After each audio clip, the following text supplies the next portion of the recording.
The TalkSport Fan Network. The ultimate on-demand destination for the UK's best fan-led football podcasts. Want authentic supporter insight on all things Bournemouth? Follow Up the Cherries in all departments on the TalkSport Fan Network. Club-dedicated content created by the fans, for the fans. Search TalkSport Fan Network. Welcome back to the show, Cherries fans. And finally, the international break is over. England have been promoted up the Nations League, if you're really that bothered. Do you know what was more exciting? Was that San Marino was promoted to League C. So congratulations to anybody watching from San Marino, if you are watching us. Yeah, that's some achievement. They might even qualify for the World Cup. What a story that would be. Of course, we're back to business. And this weekend, we are playing Brighton and Hove Albion. Side that, come from similar sort of backgrounds as AFC Bournemouth. Now, before we get stuck into this, here's a little bit about our sponsors, Dental on the Banks.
To find out what they can do for you, visit dentalonthebanks.co.uk. So, of course, Brighton are now managed not by Roberto De Zerbi, but by Fabian Hürzeler, the man that managed to get St. Pauli promoted back. Of course, his start at Brighton has been pretty impressive. Has it eclipsed what Roberto De Zerbi has done so far? We shall find out. We have got another special guest. He's been on the show before. It is a pleasure to welcome back onto Up the Cherries in all departments, Damien Hills. Welcome back to the show, Damien. How you doing, mate? Thank you for having me back. It's very good to see you. And you as well, mate, and you as well. And it was great to finally meet you after our last game at Dean Court, where I was a little bit happier than what you were. But yeah. Overall, last season wasn't a bad season for Brighton. Okay, in the Premier League, it didn't eclipse the season prior to that. But, of course, you had the European adventure as well. What did you make of Roberto De Zerbi's last season at the Amex? It's very difficult for me to say because, we've spoken off air as well. I was a big fan of Roberto's style of football, what he was doing. But obviously, if someone's ego is going to become bigger than the entire project, no man is bigger than a club. Agree. So as much as I liked him, it was right for all parties, if he felt he was bigger than Brighton, for us to move on. And obviously, we've got the new gaffer now who is doing, let's just say, good things for now, because I don't want to race too far ahead. Yeah. Definitely.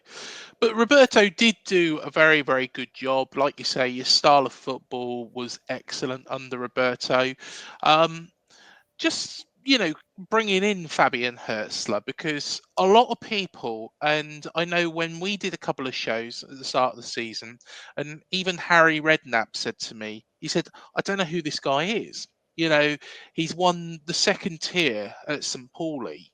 He's managed to get them promoted, but we don't know much about him. It seems like a big risk when you've got somebody who is proven. But Brighton did this with De Zerbi, and Brighton have done this again. And what do you think the difference is between the two managers as it stands at the moment? I think Hürzeler's a lot more balanced as a person. He's got the passion, but he doesn't let it cross that very fine line. I mean, I'm sure you'll agree there's a very fine line between passion and Yeah. crossing that line and going overboard. Yeah. He's and of course some tremendous results so far this season. You know, you have joined us in the two in the sides that beaten Manchester City 2-1 this season. Lovely. Mate, yours was a little bit more epic than ours probably was, because it did feel like we was in control, whereas you managed to get it back right at the end. But do you know what? There's two parts of me here. You know, beating Manchester City our way, you know, was special because we'd never beaten them before. But beating them your way, you know, actually right at the death, getting those goals against, let's be honest, a side that have spent ridiculous amounts. You know, what a feeling that must have been. Honestly, mate, I said to a friend of mine who I went to the game with, this was literally one of my best footballing memories ever. It was basically like the stuff you dream of as a kid, those moments that I'm going to tell my kids about in a few years, stuff like that. Yeah. And you look at all the results you've got. There's only 2 defeats, of course, away at Chelsea, away at Liverpool. You know, to be fair, you know, most sides would expect, you know, to be beaten at those 2 places. But I watched both games that you had against Liverpool, and you gave Liverpool a real run for their money. And we know how good they are this season. I think they've progressed, haven't they, Damien, Oh, 100%. themselves? Yeah.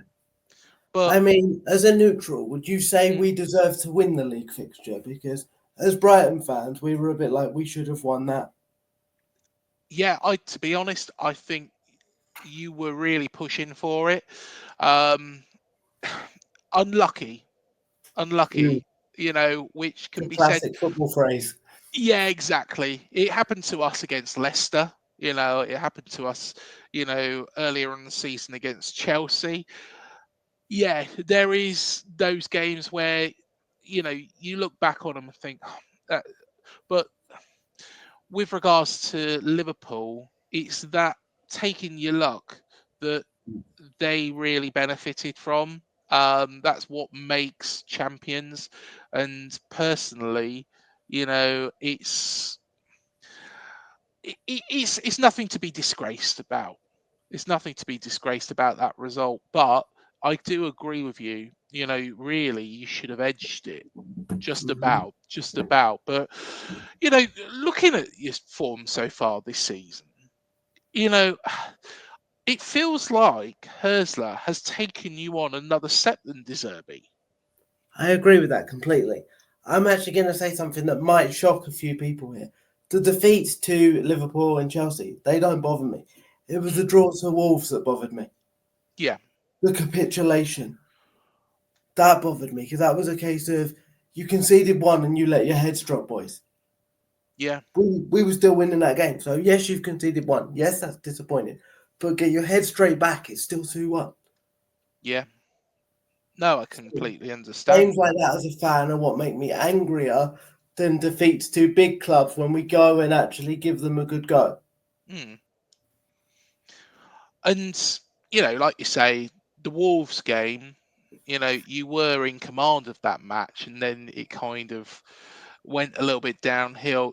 Every team's going to have that in the league, Damien, and we had it recently against Brentford. But are you concerned because Bournemouth's form at home this season is very, very good? Are you concerned coming to Dean Court again, considering what happened last season? I know there was lots of injuries. I know there was fatigue in that camp because it felt like there wasn't that much strength in depth, but the first team at Brighton is excellent. We've known that for years now.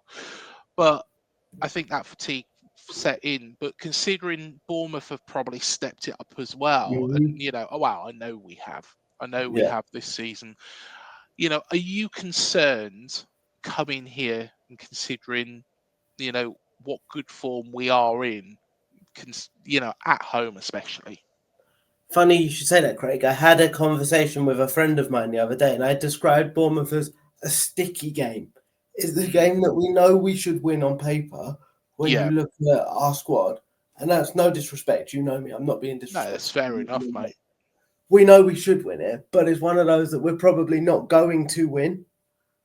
You seem to always be a team that finds a way to undo us somehow. Yeah, So, yeah, I'm no. very concerned. Well, you say, we seem to be able to undo it, but a couple of years back, I remember I think it was a Monday night game, wasn't it? It was Oh, under the that cold lights. Monday night. Yeah. Yeah, and Mitoma kind of had Adam Smith on the ropes, but I think that was when we had Gary O'Neill. Adam Smith under Areola has really progressed and dropped off a little bit more, and given his attacker a bit more space, but it means he's got a bit more time to actually make those decisions as well. Let's talk about Mitoma because, of course, he has played, I think, pretty much every game, hasn't he? Mhm. In both cup and league this season.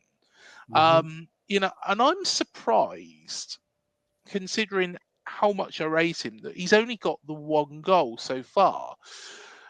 Do you think it, what's happened this season? Why has he struggled under, Hürzeler when considering the rest of the side hasn't really? I mean, I think there's a two-part answer to this. Mhm. I think the first part is obviously I had a phenomenal first spell when he first came, Yeah. and that obviously raises expectations, whether that's realistically or unrealistically. Mhm. And then obviously the style of football has changed slightly under Hürzeler, and we're more focused Yeah. on a different style of play, which maybe that doesn't suit Matoma quite as well. Although it's only a subtle change, even a subtle change can sometimes not suit a particular player. I Mhm. think given a bit more time, he will come back to his best. But I do think those subtle changes have affected him. But also, I reckon some of the expectations on him were a little bit unrealistic. Yeah. No, that makes sense. One thing as well that I have noticed as well, and looking at your incoming business, you have spent quite a lot in this window. Brighton have always been well known for Hmm. being a club that sells players for a big profit, Hmm. buys them in on the cheap. It's been that model. However, that kind of has changed this season. Kanigoglu, for example, and fantastic goal he scored, which I think was his first goal for Brighton, wasn't it, against Liverpool? He signed from Fenerbahce for 25 million. Jorginho Rutter, 40 million from Leeds United. I think that he's worth every penny spent. Mats Hmm. Wiefer from Feyenoord, again 25 million. Minte from Newcastle, 30 million. So they've spent quite a lot of money, and of course, there's another couple of players that we're talking about, more than probably the club's ever spent, in its history. But touching on Kanagoglu, I didn't know too much about him. I don't follow the Turkish league, Hmm. that strongly, to be fair, but he looks very, very good, and he's now got 2 goals, hasn't he? It was the Yep. first goal. It was his first goal, wasn't it, for the club against Liverpool? Or am I incorrect on that? First league goal he actually scored in the Carabao Cup. Ah, yes, against Liverpool as well, was it? I believe it was against Wolves in the Wolves. previous round. Ah, fair enough. Fair enough. I was trying to think of who scored the goal actually against Liverpool in the League Cup, but yeah, he looks very, very good. How impressed have you been with him? Because he is, of course, a defender. Going back to what you said about not knowing a lot of him, first of all, I didn't know a lot of him. To be honest, the only thing I knew of him was Football Manager. which may shock you or may not shock you. I think you know that I'm a Football Manager player. Yeah, you're probably better at it than I am, to be honest. What I do, I've got to be honest, Damien, and this is me, giving out my tips. I'll go onto the internet and I'll type in talented youngsters on Football Manager 25, for example, and they come up. And then what I do, yeah, I'll go and sign the ones that are cheapest, who I can then put into, match day squads or send out on loan to somewhere like Wigan Athletic, bring them back, and then they're superstars. I do cheat, but yeah, you play it the proper way, to be fair. Funny enough, I'm going to give away a little story here that your viewers might enjoy. I signed him because I liked his name. Caddy Goglu. You know what? It is quite an impressive name, isn't it? You know when you're sitting there late at night and you can't pronounce the name and you're like, you must be good. I did the same when we signed Ilya Zabanier. I didn't know what his name was. And of course, Mark McAdam, he's a big Bournemouth fan. He's on Sky Sports. Yep. And we had a show. We did a show about, all the players that we'd signed. And it was lucky I tested it beforehand, because I turned around and I said, Zabarini. He was like, no, it's not Zabarini. He's not Italian, Craig. He was like, it's Zabanier. I was like, right, okay, that makes sense. He's Ukrainian, not Italian. But yeah, Kanigoglu, he looks like an excellent signing. He's a very, very attacking fullback. But he's one of those. He's very balanced, as in he can do the defensive work as well. Yes. Which is really impressing me. But the thing is, you have to wonder long term, is he going to sacrifice one part of his game for the other? There is that, isn't there? And, it will be interesting. It will be interesting, this weekend, because depending on what we do, Semenyo is, a player that I'm sure I've mentioned it to you before, Damien. I absolutely love Semenyo to bits. I think he's just quick. He's strong. He's, skillful. He can cut in around the outside. One thing we did against Man City was he normally plays on the right hand side of midfield, and he kind of swapped Dongo Watara with Semenyo. Played Semenyo on the right, and he was cutting in rather than getting those balls into the box, making himself a real nuisance. And it worked. I wonder, though, with Kanigoglu, from what I've seen of him so far, if that will work against him. Do you think so? Do you think Kanigoglu might get the better of Semenyo? I think Kanigoglu may have the better of him, but I also think that if Kanigoglu goes to attacking, and you can get a long ball down the flank and behind him, that might be where you have the joy. Yeah. Now, I'm not saying you'll play hoofball by any stretch, but obviously if a fullback vacates that space and you can get the long ball in behind, you're going to, aren't you? Oh, yeah, most definitely. And especially to somebody who can really hurt a team like Semenyo. If we can get that ball into Semenyo and Kanigoglu's gone for a wander, it makes perfect sense, Damien, doesn't it, really? Yeah, and if Kanigoglu can get forward but doesn't get caught out, I reckon we will have the better of you. I reckon that's actually one of the key battles for the match. Yeah. I don't know what your thoughts are on that, but... I completely agree. And I think, this is why... I think what Andoni Iraola needs to do is on both of those flanks, he needs to make it adaptable. So if Kanigoglu is on one side, we need to make sure that Semenyo potentially is on the other side where we can make the most use of him. But there is that thought that if he does push too high, it will leave rooms for Semenyo at just behind. So, and Semenyo is pacey, as is Kanigoglu. That will be a really, really interesting match-up this weekend. I'm looking forward to a good foot race, won't it? It will be, yeah, it will be. I wanted to mention, of course, another one of your new signings as well, Damien. And I'm a bit jealous of Brighton for signing this man, as I am jealous of West Ham for signing Crescencio Somerville, who he was also linked to. But Jorginho Rutter, I like Jorginho, and I think he's a very, very good player. Have you been impressed with him so far? Very, very impressed. I mean, I'm going to use an old cliche here. He is the Rolls Royce of a footballer. Yeah. He can do everything and he makes it look simple. Yeah. Which is the perfect footballer, really, isn't it? It is, yeah. It is. He's always got 2 goals, this season, but he looks. I've always rated him when he was at Leeds. When he was at Leeds last season, it just he was out of place in the Championship. I think he was one of their standout stars. Last time when they were in the top flight, and he's a great signing. And I think actually he's probably more suited. And I don't know what your thoughts on this are, Damien, but I think he's more suited to a side like Brighton than he was at Leeds. Of course, I agree with you completely. One thing I want to touch on is obviously, I thought initially 40 million might be a bit high because I had reservations that he might be another Anthony Knockout. And by that, I mean too good for the Championship, but not quite Premier League, if you know what I mean. Yes.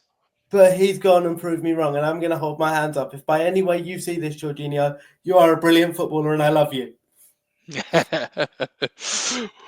Well, another player I wanted to mention, I know that I'm picking players off, but the squad at Brighton is something that is really, really interesting to me because it is a squad that is, I think it's the blueprint, Damien. Would you agree with me? It is the blueprint of how a side who are traditionally not a big club, have got promoted out of the Championship, how you keep yourself in the Premier League and how you progress, because it is that buying cheap, selling for high value, as you've shown in the past as well.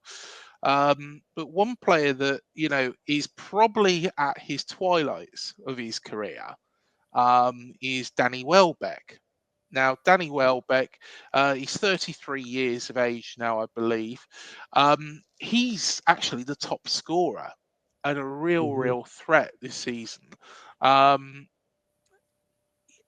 Does he look like there's any signs of him slowing down at all? Because, I've been very impressed with him this season. I think this probably, you could put it on par with some of, his seasons. Probably what you could say was where you would expect a player to be at their peak.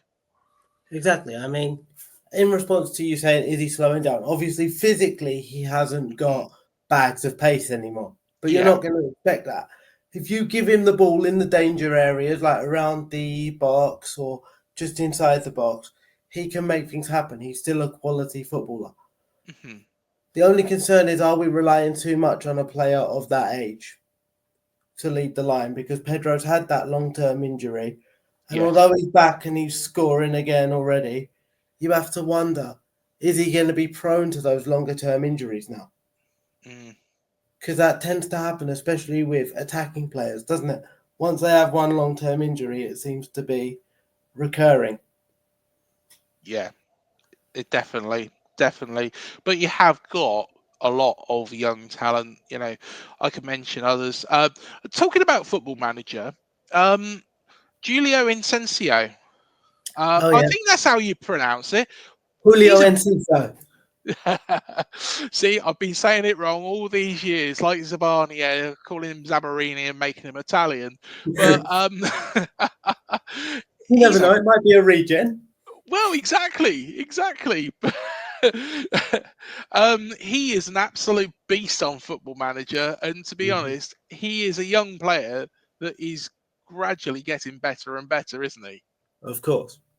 He's actually been one of the standouts, obviously, in previous seasons. He hasn't been quite up to that again this season, But I Yeah. think that's due to maturity as well, because he's had a few off the field issues, hasn't he? I don't know Yes. if you've seen some of that in the media. He said things that he shouldn't have necessarily said in the media.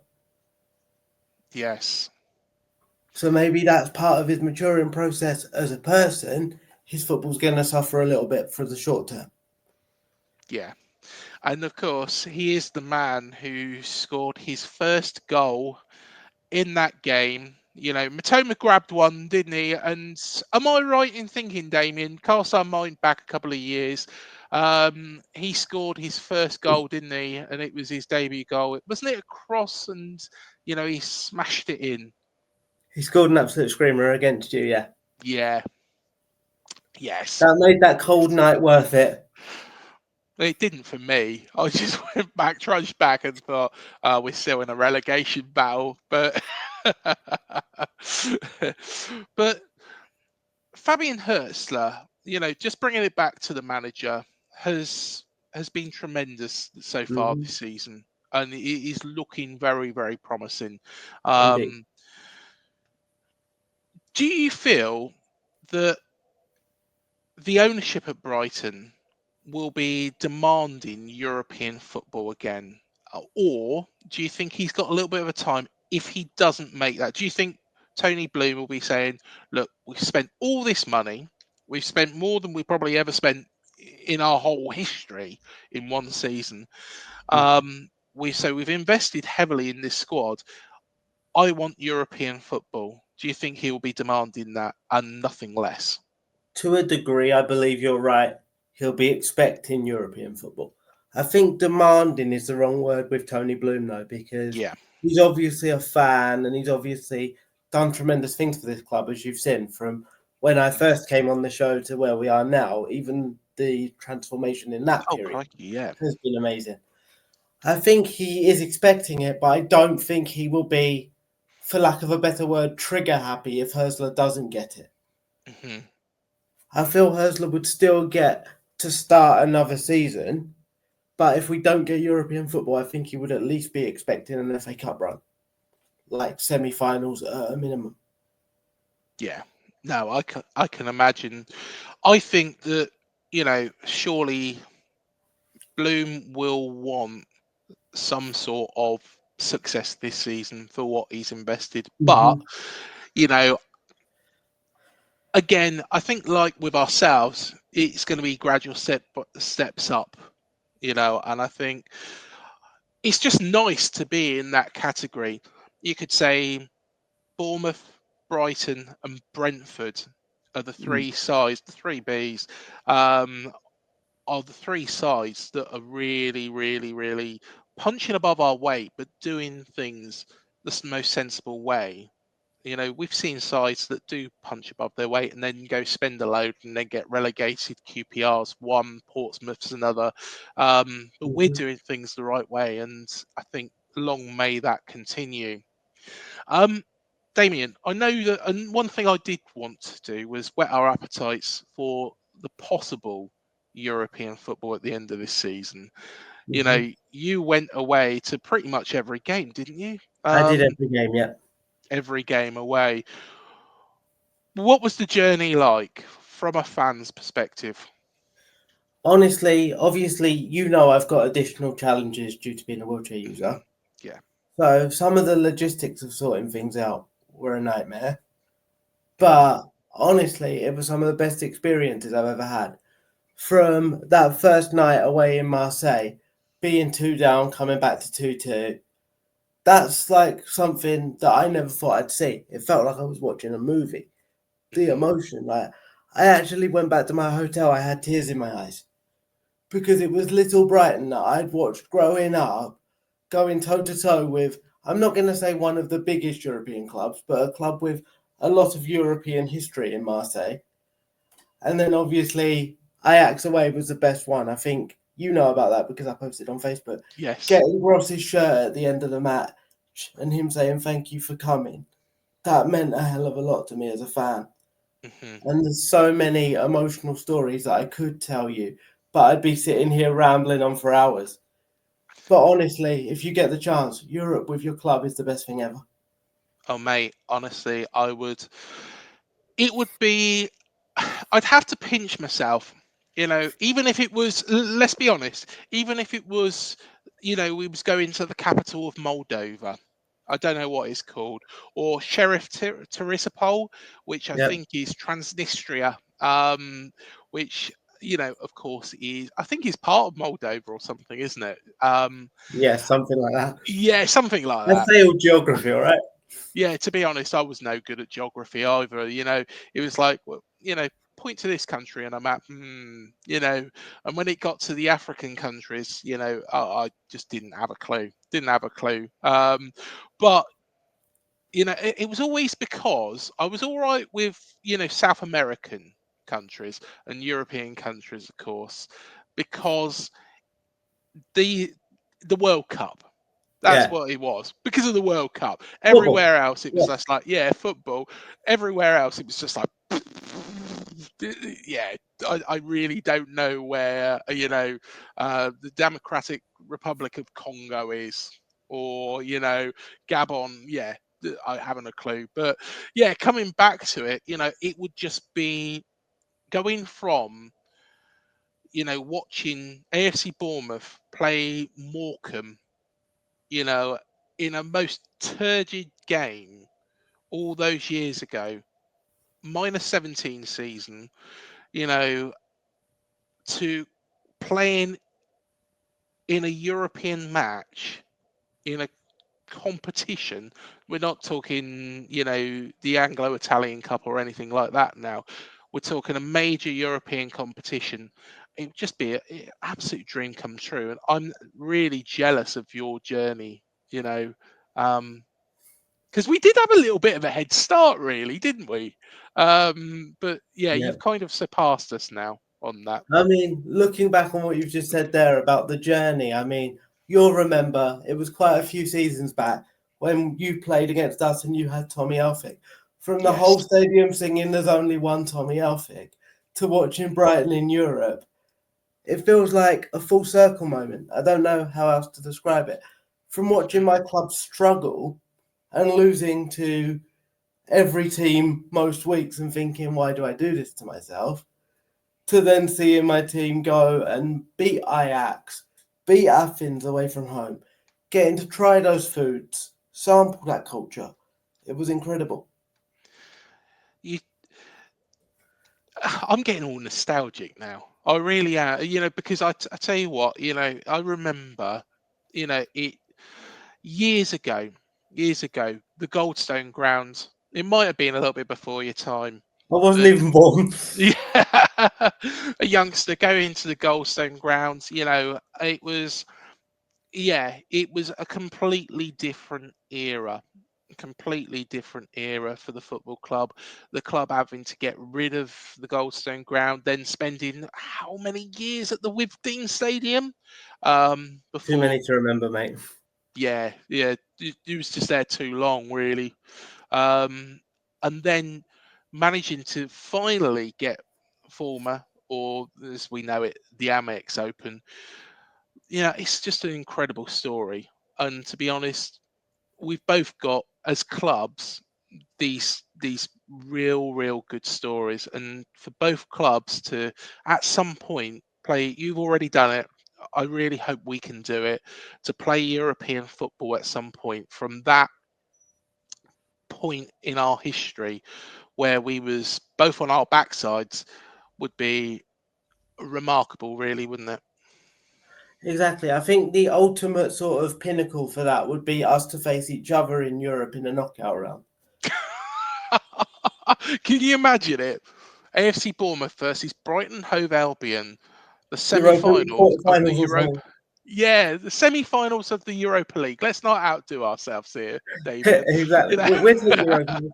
But just as you've mentioned the Amex, Craig, I just want to touch quickly. Yes. Obviously, politics aside, I just want to say how sad we are about John Prescott, who initially gave us the decision for Falmer, has unfortunately passed away. Yes. Yeah, I did see, actually. I did see, and yeah, thoughts with everybody at Brighton with regards to that as well, and his friends and family, because it was it was a an incredibly difficult time for Brighton Hove Albion, and He to saved the finally, football club, realistically. I don't think they would have been able to go on without that. That's my personal view. Some might disagree, but personally, I don't think we would have.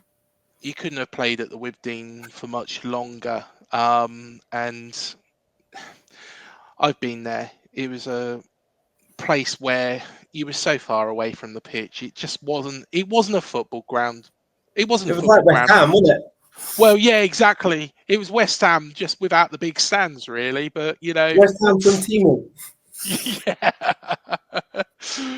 Well, Damien, I tell you what, it's been an absolute pleasure as always. But we've got to do one last thing, and that Yep. is to predict the score in this game. To be honest, they're getting harder and harder.